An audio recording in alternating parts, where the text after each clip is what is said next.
I must confess. I must confess to the great audience of Notes by Notes. You listened to this show last weekend, right on the cusp of watching Super Wildcard Weekend football. You listen to what I had to say about the Dallas Cowboys against the San Francisco 49ers. You listen to what I had to say about the Cardinals against the Rams. You listen to what I had to say about the Eagles and the Tampa Bay Buccaneers. All of that. And I am here to admit my wrongs.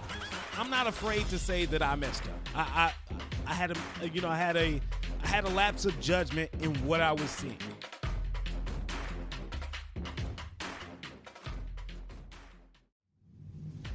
You've heard of hot takes, and you're probably tired of hearing the same old talking heads repeating the same stuff over and over again. The time has come for the game to evolve, and just like in sports, there are a select number of individuals who are leading the evolution of change and pushing the game forward. This isn't just a sports podcast. This podcast is about how life, culture, and sports all meet at one intersection. This is the new wave. This is the new sound. This is the evolution. This is the Notes by Notes podcast, where we discuss life, culture, and sports.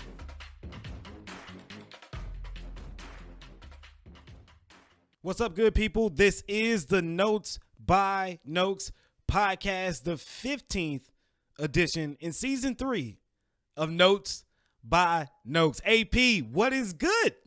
What's good, Jay? It's all good over here, man. It's all good. Can't complain. How you doing? Hey, I'm chilling. It's been a great week. I cannot complain. I'm just ready to talk some sports today. You know what I mean? I'm pretty fired up. I'm pretty pumped up because we got some stuff to talk about regarding one of my loves. One of my first loves. And don't you look at me like that, AP. You just need some kind of harp or some type of violin music or whatever in the background for this love song you over here singing. Oh my God. Look, you ain't going to get on me now because you know I'm hurting. I'm hurt. No. I'm hurt. And you know what? For the whole week, I didn't even listen to sports talk radio. I did not. I saved myself the pain. I really did. It was terrible. But before we get started, let me tell you about our friends over at A to Z for Skin and Hair. A to Z for Skin and Hair offers a bevy of hair and skin products that have no preservatives and are made with love, like their rice water, which is used to promote healthy, strong growth of the hair and prevent dandruff, and their moisturizing hair butter for everyday styling, their rapid growth, which is a perfect mix of all natural oils, and their gang beard oil, which I use every morning and night to keep my beard game on fleek. To contact A to Z for Skin and Hair to find out more about their products, give them a call at 469-674-5567. Once again, that's 469-674-5567. And shout out to P. Reshes, by the way. Shout out to P. Reshes because that's my guy, sis. You know, she's the owner of A to Z for Skin and Hair. And number one, I got some more beard oil on the way. You know what I'm saying? Number two, big time announcement coming up. Not today, but in the future regarding A to Z for Skin and Hair. A new product alert. You know what I'm saying? And there you go. Yeah. Because you know we exclusive like that. AP. You know what I'm saying? We exclusive. You got like the that, inside tray. You got the know-how. You got the know. Oh, man, you already know how I do. I'm the insider in XFL. I'm the insider in real life, too. So, oh, yeah. All right. Get our boy shining. Get him back shining. P. Rushes. It is. You know, I'm like, man, I combed it out the other day, and it just wasn't combing the way that I wanted it to. And I was like, man, I need some of that gang beard oil right now. Awesome. So today on this edition, on the 15th edition of Notes by Notes, we are actually going to introduce a new segment. And the new segment is What's in the Bag? And we put out a post earlier this week to see what you guys thought about this sports week in review. So you asked, and now I'm here to answer. and let me and AP be the first to introduce you to what's in the bag. So AP, take it away. All right, Jay. All right. So today we got 3 submissions from the mailbag, and I'm gonna share those with you, and I'll just get your insight. So first submission we have is from Randy Rogers. What's up, Randy Rogers, out in San Antonio? His question is, who must the Cowboys keep, and who should they target in free agency and draft? So to answer the first question, Randy, thank you so much for your input. Longtime listener.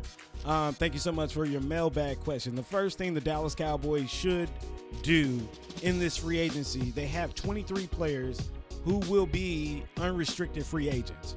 So number one, get rid of majority of them. Get rid of majority of them. This is no time to overpay people. You need to create cap space in order to get a younger team or even go out in free agency to get a primetime player. But the Cowboys are not known for that. And who should they target in free agency in the draft? Number one, like I just said, the Dallas Cowboys don't go after big free agents. They really go after veteran players who they can pay a minimum in wages. So they're not going to have any players that they go after in free agency, but I do think in the draft, they are going to try to find a linebacker somewhere in the first round that they can pair up with Micah Parsons or they would go get a defensive lineman, an edge rusher, or offensive tackle. So there you have it for the first one. Awesome. I definitely feel you on that. All right. Second submission is coming in from Shane Carter, right here in the good old ATX, Austin, Texas. Shane wants us to rank in order from most to least who we will want to win the Super Bowl. That's a good one. Thank you, Shane, for your submission to the Notes by Notes mailbag. Rank in order. This is going to be quick. This is going to be really, really quick. All right. So there's 6 teams in the playoffs that are remaining in the playoffs. So the least likeliest team that I would want to win the Super Bowl would be the Cincinnati Bengals. And I just don't think that they would actually win the Super Bowl. I think they're talented. I don't think they're that talented. Fifth, I would say Buffalo. Buffalo's not going to be somebody who I think will get over the hump this year. Fourth, I would say Kansas City. Third, I would say Tampa Bay. Second, I would say Tennessee. And first, I would say Los Angeles. Yeah. You put Rams to win it all. I didn't say that now. I said likeliest. Who would I want? It's the likeliest. I don't have any predictions here. I didn't say anything about that. Yeah, it sounds like Jay is putting the Rams in the Super Bowl, ladies and gentlemen. Jay's predicted it today. Look. Thanks to Sean Carter. He's pulled it out of him. Don't put words in my mouth now, all right? No. All right. I retract that statement. I like where you put Tennessee, though, even though my picks are Tennessee, and Tennessee. All winning the Super Bowl. Name the best rapper alive. Yes. More fire, hot fire. All right. Let's get back in the bag. All right, Jay. So Aaron B, shout out to Tacos and Touchdowns podcast. Aaron B from over there wants to know, if Dan Quinn leaves, do you think the Cowboys stay in-house or look externally for their next defensive coordinator? Aaron B, thank you so much for your submission to the Notes by Notes mailbag. Let me just say the Dallas Cowboys don't typically, or when they have hired inside or internal people inside of that organization to be a defense coordinator or what have you, the height of their ceiling has been pretty mediocre. You think about Jason Garrett, you think about Mike Nolan last year, who's been in the Cowboys locker room from time to time. I don't think that they do that. If they lose Dan Quinn, especially after a year like this where it seemed like everything was copacetic, they have to go get somebody with some experience like a Mike Zimmer, somebody or Brian Flores, possibly. I don't know if Brian Flores would take a defensive coordinator position. I mean, it is the Dallas Cowboys, but I don't think Brian Flores would do that. But they have to get a defensive coordinator with some experience so that way they can capitalize on what they did this year and carry that in to next year, because they're going to lose Dan Quinn. 100%. They're going to lose Dan Quinn. So, Aaron, thank you so much for your submission to the Notes by Notes mailbag. That was fun, Jay. That's all we got in the bag for today, man. I like that. I like hearing you talk to the people. I love hearing you talk to the people, man. One-on-one, I felt like we was all sitting here, us, Sean, Dan, I feel like we was all in here together. Aaron, Shane and Randy. It felt communal. Yeah, it did. And that's our goal. We want to speak with the people. I mean, I want to know how you feel about certain topics, and I don't know if you're always going to be right or wrong. We don't have a call-in line. So, I mean, the only way that we can hear you is if you submit some questions into the Notes by Notes mailbag and be featured on What's in the Bag with AP and J. You know what I'm saying? Yes, sir. Yes, sir. Hey, I'm going to come up with a little jingle. I'm going to come up with a little song for it. Wait for it. Next week, I'm going to hit y'all with it.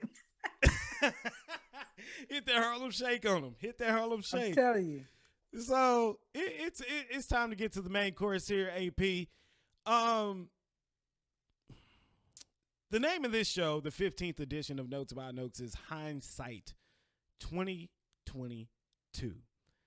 The reason being is because I must confess. I must confess to the great audience of Notes by Notes. You listened to this show last weekend, right on the cusp of watching Super Wildcard Weekend football. And you listened to me. You listened to my takes. You listened to what I had to say about the Dallas Cowboys against the San Francisco 49ers. You listened to what I had to say about the Cardinals against the Rams. You listened to what I had to say about the Eagles and the Tampa Bay Buccaneers. All of that. And I am here to admit my wrongs, because I was very wrong last week, AP. Like, embarrassingly wrong on majority of the games. But here's the thing. I'm not afraid to say that I messed up. I had a lapse of judgment in what I was seeing or what I was analyzing. So it's okay. It happens. It happens all the time. But the one that really got me. Speak on it. Oh, Lord, touch my heart. The one that really got me, AP, and y'all know this. I'm not going to spend too much time on it because, it's over with. It's done. 2021-2022 season is over. 2022-2023 season is up next. So we got to get ready for next year. But ready. The Cowboys and the 49ers. Let me just tell you, Cowboys Nation, I am so sorry for the disservice that I did to you last week. I said that the San Francisco 49ers were not going to come through and just dismantle the Cowboys. They did for 4 quarters, with the refs' help a little bit. But for 4 quarters, they executed and played good football. They did. But here, I'm here today at AP. I'm going to get off my soapbox after I say this about the Dallas Cowboys, all right? Take time. Speak on it. I'm here to pass out pamphlets and sell you some bean pies. Look, I am here to tell you, and no offense, I'm just joking, by the way. But I am here to tell you the 5 things that I think the Dallas Cowboys should do moving forward as they progress into the 2022 and 2023 season. It's the offseason, so they have plenty of time. And Jerry Jones went on 105.3 The Fan today And he stated that he has a lot of thinking to do about his coaches. So Mike McCarthy's future is up in the air with the Cowboys. But if it isn't, the number one thing the Dallas Cowboys should do to improve for next year would be let Mike McCarthy call the plays. Mike McCarthy said in his press conference he knows how to win games. He knows how to win playoff games. Yeah, he has won Super Bowl, but how many people don't? Let Mike McCarthy call the plays. Number 2, trade your older players for draft capital or to create cap space. Tyron Smith, love him, gotta go. He's old, he's injured, gotta go or retire. Retire a Cowboy. Zeke Elliott, it's up in the air right now, man. You don't look like your age. You look like you are older than what you are when you run the football. But torn PCL, we'll chalk that up. DeMarcus Lawrence, he made some big-time plays in the playoff or in the regular season. But when are you going to show up during the playoffs? There are several players, LVE, Leighton Vander Esch. Get rid of them. They need to create some cap space or get some draft capital by trading some of these players. Number 3, recreate the offensive line. I'm sick and tired of everybody telling me how great the Dallas Cowboy offensive line is, and it isn't worth a blood nickel, and you know it. That's off of Remember the Titans, if you get the reference. But I'm sorry. I was like, that was a blood nickel. What is that? I'm sorry. I was just thinking about that scene with Julius and Bertier, Gary Bertier, and he's like, oh man, it just came out. I'm sorry. But they need to recreate the offensive line. When did Dallas have their most successful years? That's when they had a great offensive line. Zach Martin is straight. What are we doing with Biotish? What are we doing with Connor Williams? What are we doing with La'el Collins? No discipline in their play on Sunday. Recreate the offensive line. Number 4, revamp the secondary. We got Trayvon Diggs. That's great. That's fine and dandy. Get some safeties back there. All right? And number 5, hire an experienced defensive coordinator. Period. That's it. That's it. And that could possibly fix at least the problems that I see with the Dallas Cowboys. But I'm not spending no time on the Dallas Cowboys. No more. No more. No more, AP. No more. Like ever or like today? You know what? On Sunday, I'm going to do this like I was a coach. I was so close to denouncing my fanship. But I'm going to tell you what I'm going to do. I'm not going to denounce my fanship, but I am getting off the juice like some of you other Cowboy fans. Get off the juice, all right? Stop drinking that Kool-Aid. So that's all I got. That's all I got to say about I admitted I was wrong. Okay, I'm sorry. I gave you 5 reasons or 5 things the Cowboys could improve on or would need to do to improve on going into the next season. That's it. That's it for me. That's it. AP, you got anything you want to admit, you know? Well, I will talk about the cards. So for the record, ladies and gentlemen, my prediction is not so bad for the Wildcard weekend, but I failed with the Cowboys and I failed tremendously with the Arizona Cardinals. My prediction, them beating by a close margin, the LA Rams. As you guys all know and you saw, the LA Rams took these skulls of the Arizona Cardinals, and as they say down south, they drugged said skulls all up and through here. That's called skull dragging. And it was very bad. Jay asked me what I thought that they could do different. I was like, well, maybe they could show up. I don't think that the Arizona Cardinals caught the flight. I don't think that they brought their helmets. I think that, maybe it was an invasion of the body snatchers. But, we've seen the Arizona Cardinals play some amazing football this past season. They were off to an amazing start.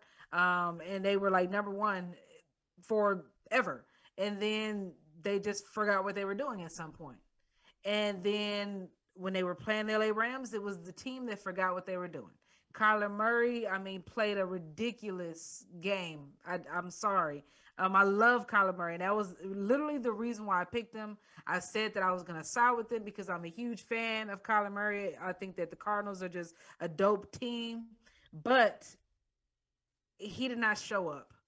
He did not show up. I mean, in the first half, 2 interceptions. I think he threw for something like 7 and 20 or 7 out of 20 or 7 out of 17. Something ridiculous in the first half.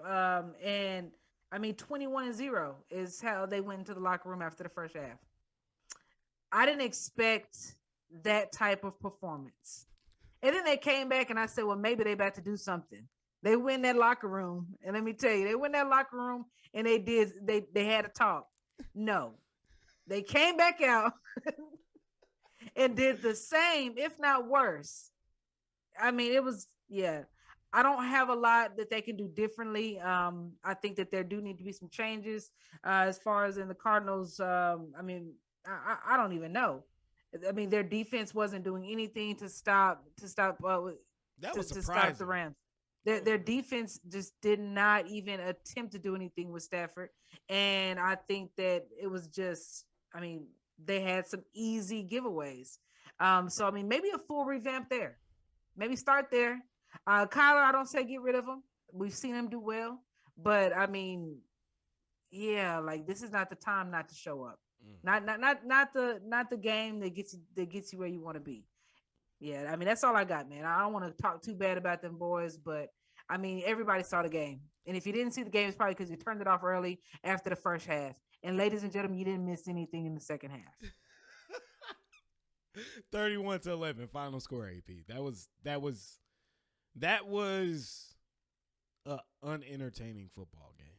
Very unentertaining. It was sad. I was like, is this what Kyler Murray has become? I mean, it's pretty ridiculous.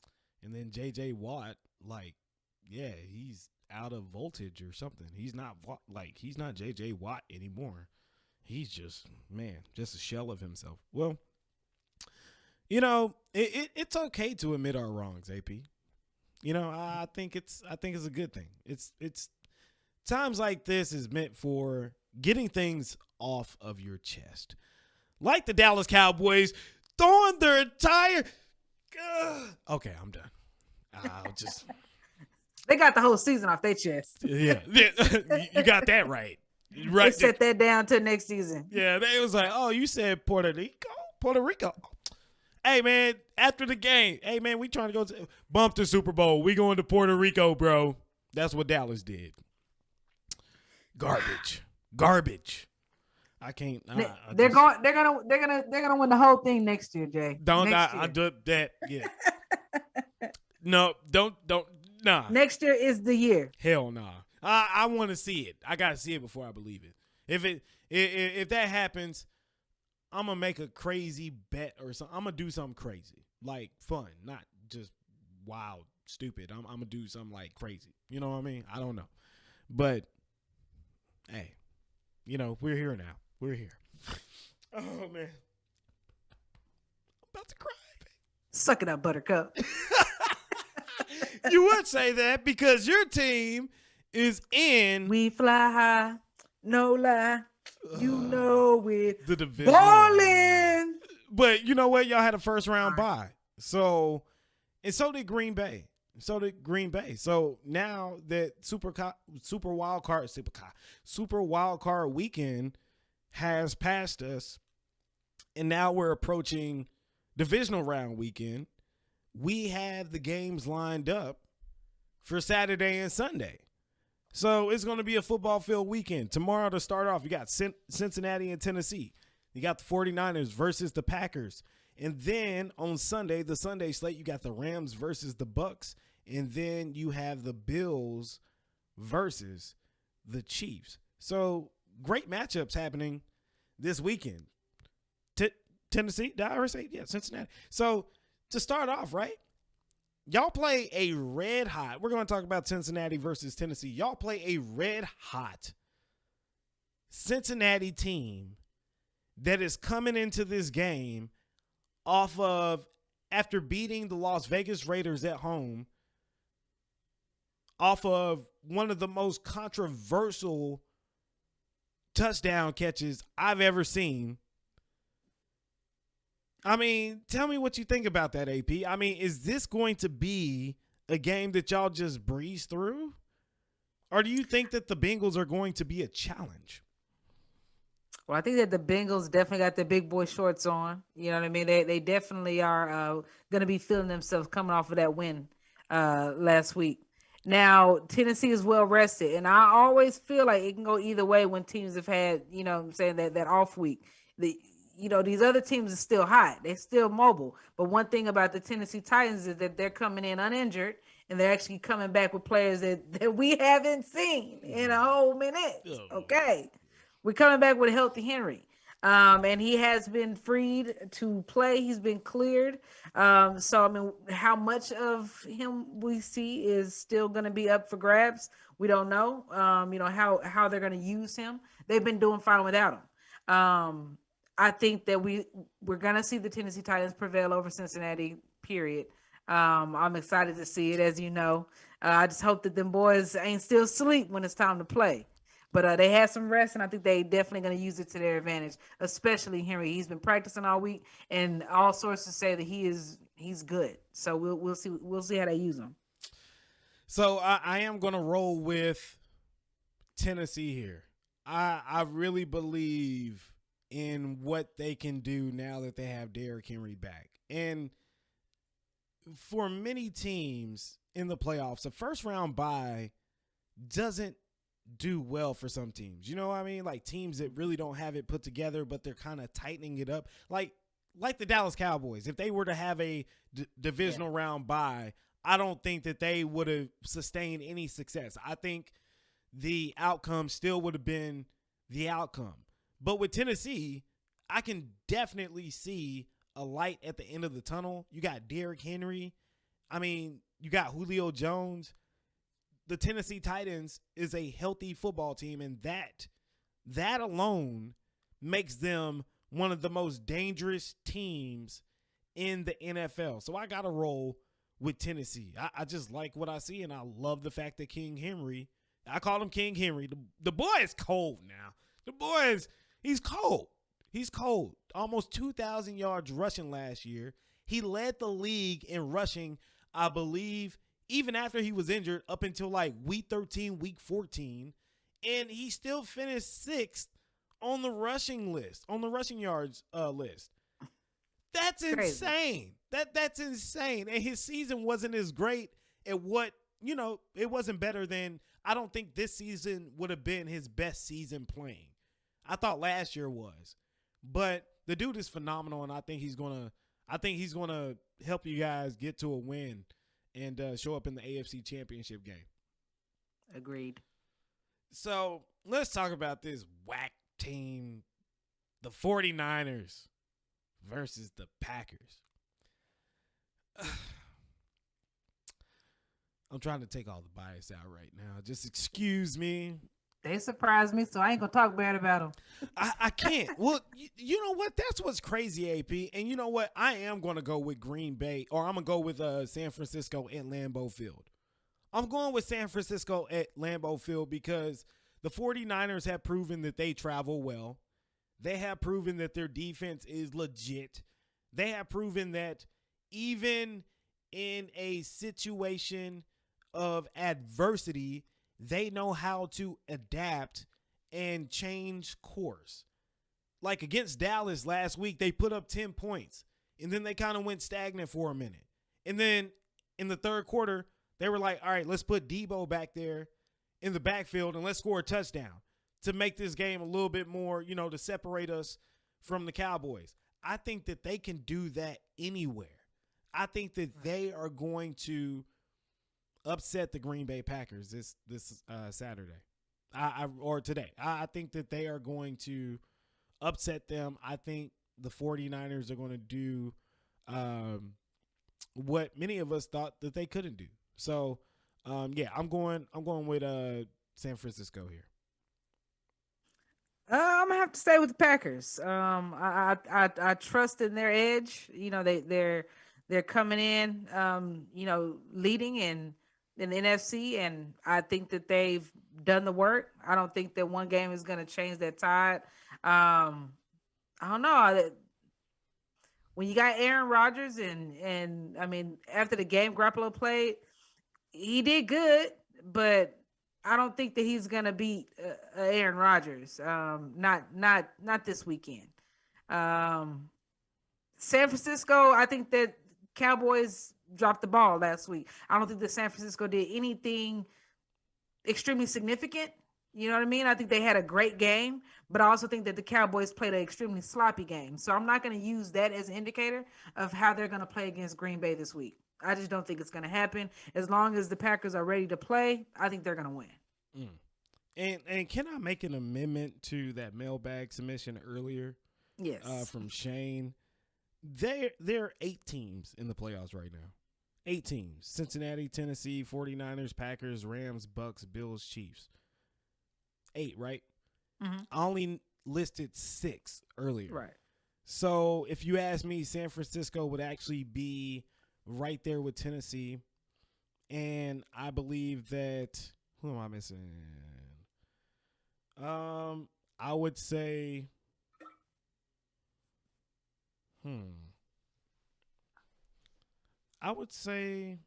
no, I got the Bills in there. What am I talking about? I missed one team. So, yeah, I forgive me, Shane. I will put the 49ers up there with Tennessee because you have to be physical right now. This is the time to be physical. And I think San Francisco and Tennessee are they're about the same team-wise, except San Francisco doesn't have a running back one per se. I think Elijah Mitchell is pretty dangerous, but I think that they're very similar in a lot of ways. So I just wanted to amend that real quick because I missed one team. That's my bad. My fault. See, admitting our wrongs. Hindsight. 2022. Tis fair. So the Rams, the Sunday matchup, to begin the Sunday matchups, the Rams versus the Bucks. AP, what you think about this game? This is a solid matchup right here. Yeah. I'm gonna play it the same way I played the Rams against the Cardinals. I think it's gonna be a close one. I don't know. I would have to say if I had to lean on one, I think Brady's been solid.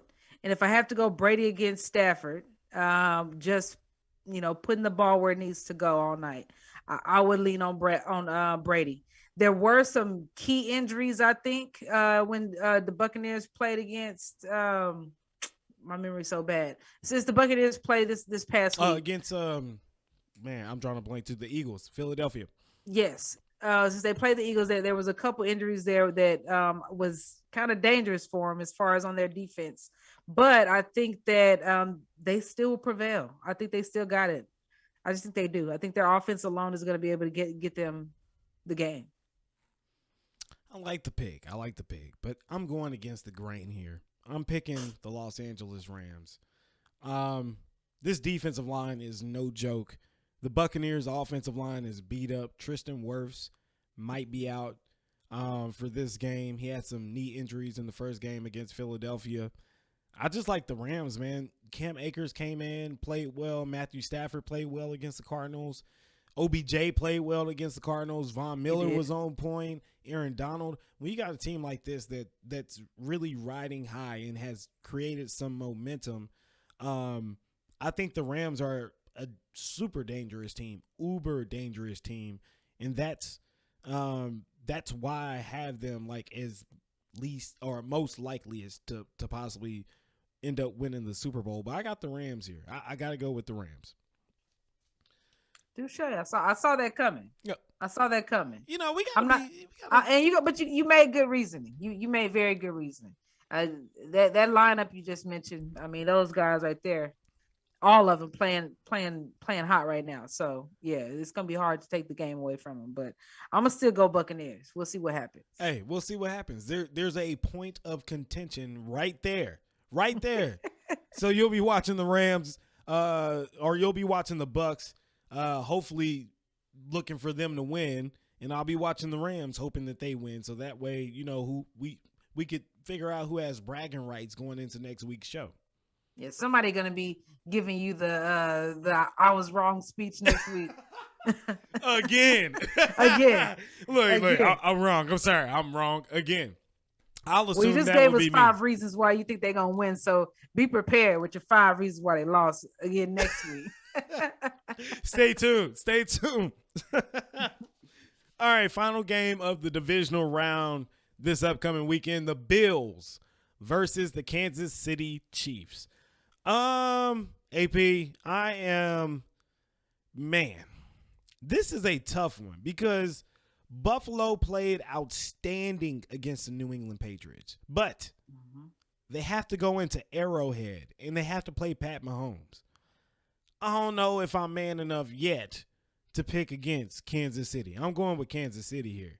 I think Kansas City wins this, and I think they do it convincingly.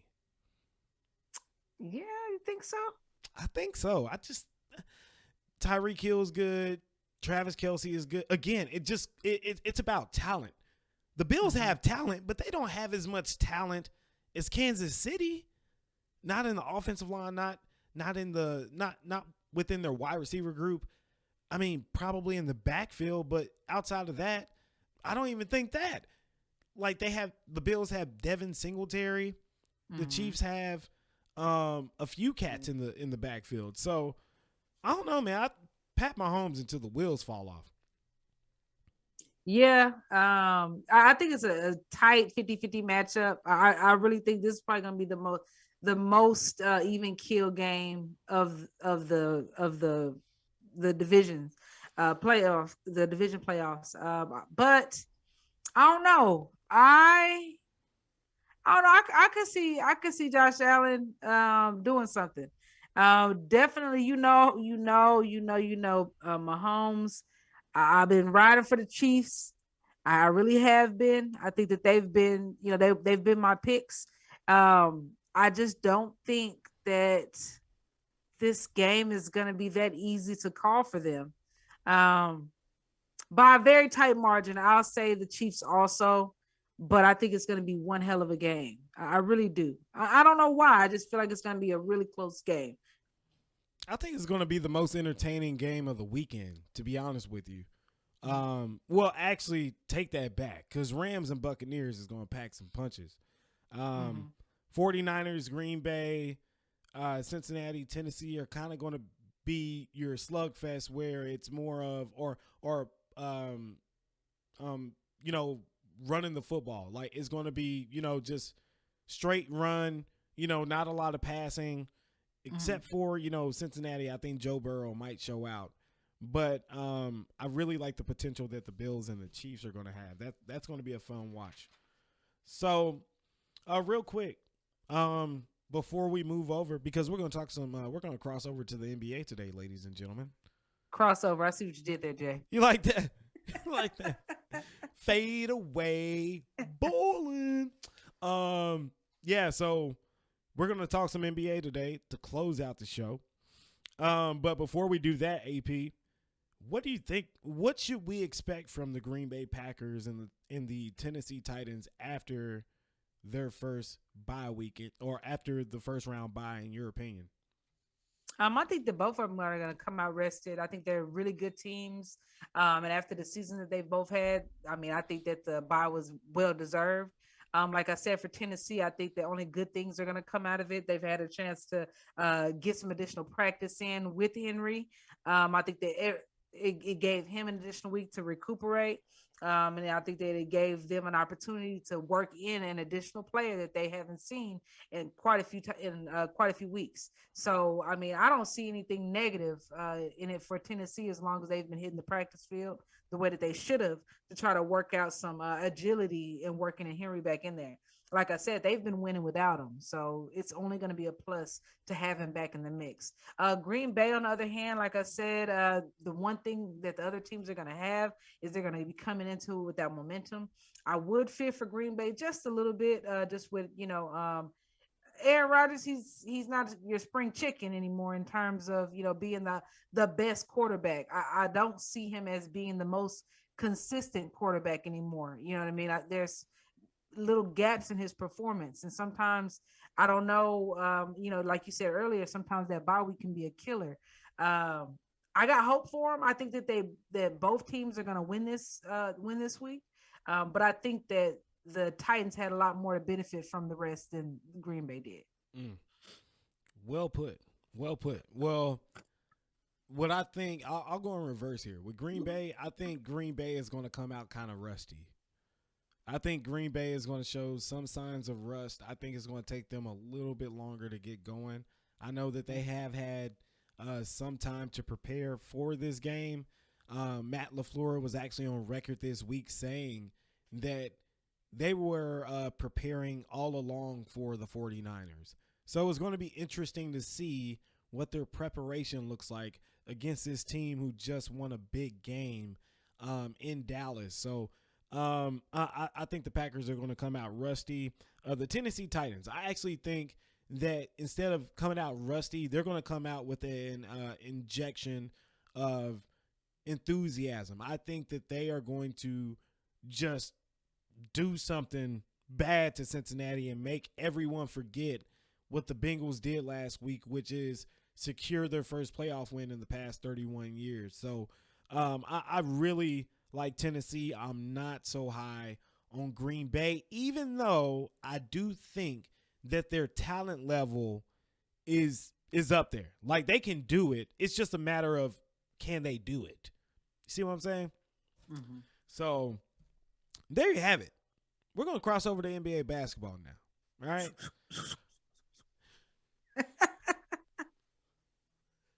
You see that? You see the greats. Yeah, the greats goats. Right there. The greats right there, right behind me. So, yeah, we wanted to talk some NBA basketball because the thing is that we're getting closer and closer to All-Star Weekend.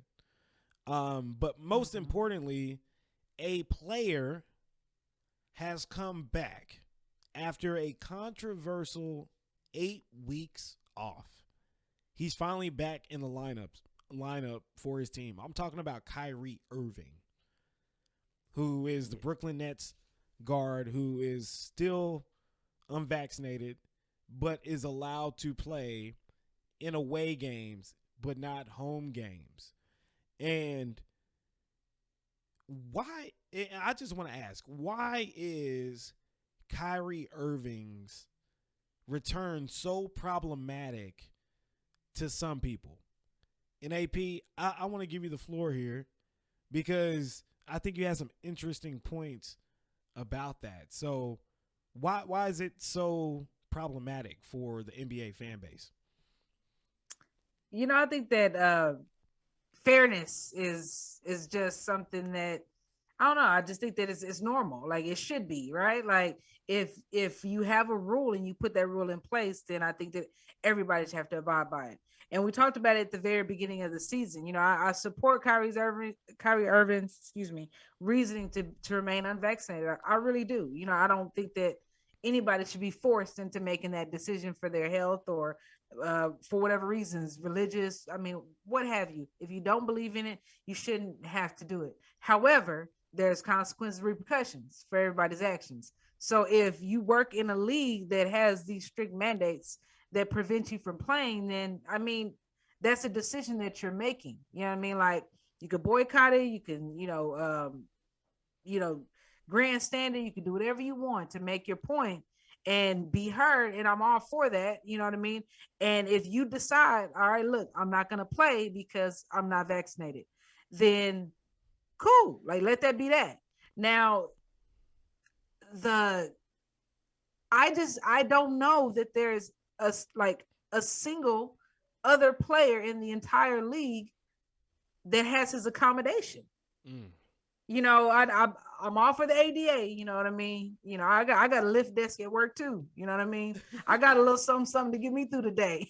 You know what I'm saying? Everybody ain't got a lift desk. I feel special when I stand up and then I sit back down and I don't got to take a beat from the letter I'm typing. I feel privileged when I get to do that at work.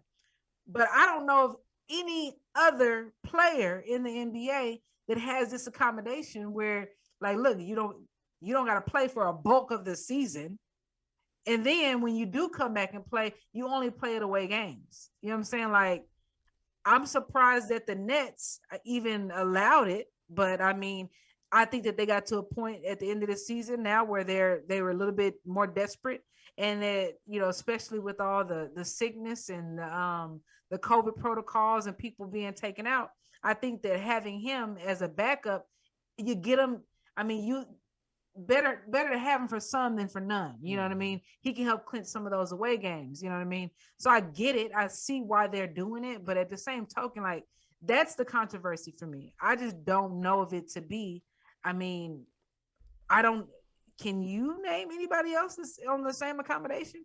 I've not heard of anybody. LeBron James don't even have that. I'm going to try to Google it. Yeah, I don't know anybody. I've tried to Google it. I haven't been able to find anything where anybody else is on the same accommodation that Kyrie Irving is on right now. And it's wild to me. I don't get it. Well, so you said something about consequences and repercussions. In a way, I think the Brooklyn Nets know what they're doing with this entire situation, because just based on this article that I read, a great article by Nick Friedel at ESPN, and he talks about the past 9 games that Kyrie Irving has been back in the lineup, road games. Mm-hmm. And essentially, Kyrie Irving has traveled a total of 8,000 miles in a span from January 6th all the way till this point this season. Actually, they played the San Antonio Spurs last night. So I think there are some consequences and repercussions that he's going to have to deal with while playing. And I think it's this unwritten or unspoken thing. Like, the Nets are like, well, he's going to travel 8,000 miles. If he's going to do this, we are going to get the most work out of him. And it may not just be on the court, but it could also be within the rigorous travel schedule that you have being an NBA player. Because, mind you, Kyrie Irving sat at home while the Nets and all this stuff was happening. He sat at home. He's still going to be sitting at home whenever they go back home to Brooklyn. Yeah. So not much is changing. There isn't a lot of favor in Kyrie's court right now. Despite getting this, this special privilege in the NBA, I think they look at it like, okay, he can play, but guess what? He has to be available for this 8,000-mile road trip span here. No excuses. You got to show up. Oh, you said you got to show up. I'm not saying that it's right for an NBA team to do that or for a coaching staff to do that to a player, but like you said, AP, sometimes there are consequences that we don't even realize that are taking place behind the scenes. And to me, with the travel schedule, the hectic travel schedule, that's one of those consequences or repercussions that he has to deal with. And his team will lose momentum before they even get to the playoffs. That's another thing too. Off and on, off and on, off and on. Yeah. It's inconsistency. So I think, I don't even see them winning the finals this year, to be honest with you, or getting there. Yeah, I see them getting there. Not with this setup. No. I mean, I just don't. Where's the cohesiveness? You know what I mean? Like, you're switching up your teams, and I just don't. I don't see it. I don't see it. It's just too much. I'm just like, I don't know. I think the Nets had a made perfect situation, and they have turned it into utter chaos with Kyrie Irving. So I don't know. I don't see it. Just like the Lakers, it's all self-inflicted. All of it. Every single last bit. Self-inflicted. LeBron James's name should be Self-Inflicted James. He did this in Cleveland. Before he left, he did this in Cleveland. He did that in Cleveland. He's doing it in LA again too. But speaking of LeBron James, AP, we're closing in on All-Star Weekend, probably like one of my most favorite weekends outside the Super Bowl weekend in professional sports, to be honest with you. I mean, there's opening weekend, there's playoffs, but there's nothing like in basketball like NBA All-Star Weekend besides March Madness. Right.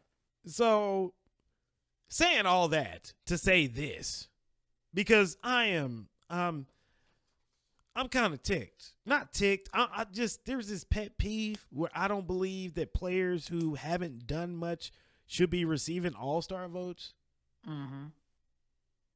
I mean, I just don't get it. So the all-star voting to me is a complete joke. Let me just say that. And let me just bring up some of the names here in the all-star voting for each respective conference. Of course, you got LeBron James in the West. So this is the Western Conference. LeBron James, Stephen Curry, Nikola Jokic, Ja Morant, who deserves it, Andrew Wiggins, Luka Doncic, Paul George, Klay Thompson, Anthony Davis, Devin Booker, Draymond Green, Russell Westbrook, Carmelo Anthony, Chris Paul, Karl Anthony Towns, Donovan Mitchell, Rudy Gobert, Damian Lillard, DeAndre Ayton, and Anthony Edwards. There are about 4 players who should not be on this list. There are about 4. Who the hell? How is Draymond Green an all-star? He's not even the 4. I like him too. He's a nice role player. He is. He's just not all-star. He's not Vince Carter. He's not Allen Iverson. Draymond Green is probably the most unathletic all-star. Draymond Green is one of the best defensive players, like, period, I think, though. I think I gotta give Draymond his props. I ride for Draymond, and plus I ride for the Warriors. So you got to back off Dreezy, okay? No, but honestly, you got to give that man his props. He really does change the tide of the game when he's in it, and I don't think that the Warriors would be half as good for as long as they have had it not been for Draymond Green as long as they've had him. His attitude, crappy. His game, pretty damn good. I'm just saying with Draymond, are you an all-star because of the way that you can galvanize your team, or are you an all-star because of ability? Remember the dunk contest? Remember the all-star game? Is Draymond Green going to catch an alley-oop with his bad knees? No. Well, he's going to throw passes? Why are you here? Like, what do you do? You're going to dribble the ball up the court? That's why I have Stephen Curry. You're there for the D. Nobody don't care about defense in the All-Star game. The scores is like 160 to like 150. Like the Monstars. Why are you here, Draymond? Now, the East is a little bit more,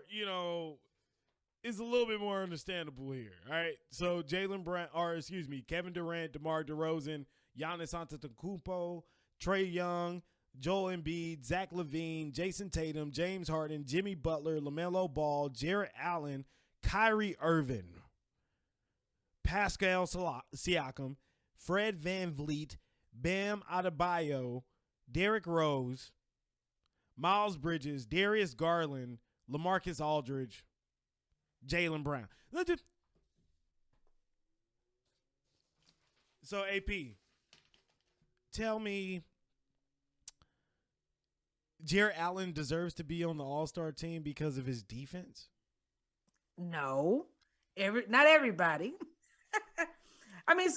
As of right now, you know what I'm saying? Like, it's still voting. So we don't have a finalized roster. However, the way that things are voted nowadays, it's a lot of people that get a say so.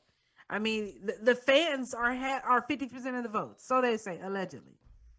And then even the media gets a vote. And then the teams get a vote. So you never know how some of these people get in here. You know what I'm saying? Some of these people might be getting in here because they had a rough year and their homeboys want to give them an opportunity to shine. I don't know.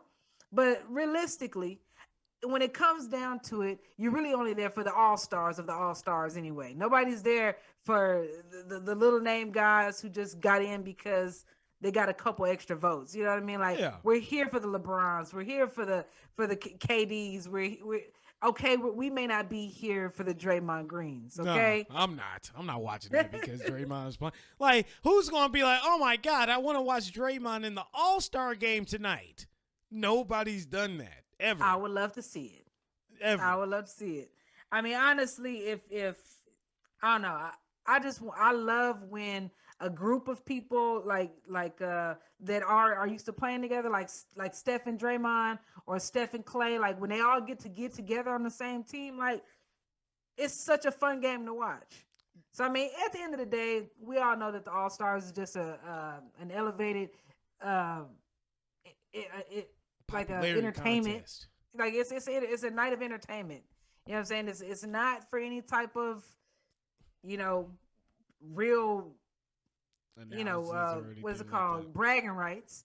It's really just a night of entertainment, and I'm here for it every year. But I'm here for Draymond being in the All-Star. So get the votes up, people. Vote Draymond, best D in the world. You know what? I'll let you have your moment right here. I'll let you have your moment with Draymond. It's okay, Draymond. I love Draymond, but who I'm actually excited for is Klay Thompson. Like, yes, back in I think Klay Thompson has proven that he is top 2 all time in shooting behind Steph Curry. He deserves to be in the All-Star game despite the lack of games this year. AP, we're wrapping up. We're wrapping up episode 15 here. How does it feel? 15. Oh, man. I remember when we were just episode 1. Man. And we had the studio looked different. Way different. We were in the studio together.